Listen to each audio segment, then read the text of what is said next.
Hello and welcome to BBC Newsline. MPs are debating whether the deadline to resume power sharing in Northern Ireland should be extended. The Secretary of State wants to give the DUP until the 8th of February to decide if they will re-enter Stormont. If an assembly is not restored by then, Chris Heaton-Harris is legally obliged to call a fresh election. I'm joined now by our political reporter Brendan Hughes. What's Chris Heaton-Harris likely to say then?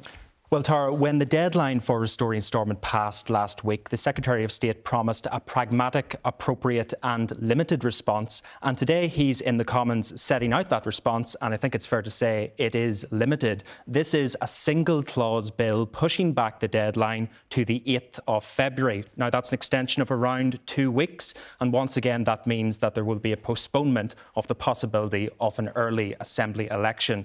Now, Chris Heaton-Harris has been on his feet in the Commons in the past half hour setting this out. So we haven't got a clip of him yet. But in a statement yesterday, he said he's committed to restoring devolution. Significant progress has been made, he says, and he believes this bill, with the constrained timescales, will be sufficient. It is a tight time frame, though, so what are we expecting to happen next? Well, MPs have been allocated around 3 hours this afternoon to debate this bill before it then moves to the House of Lords, and then we're expecting that it will receive royal assent later this week.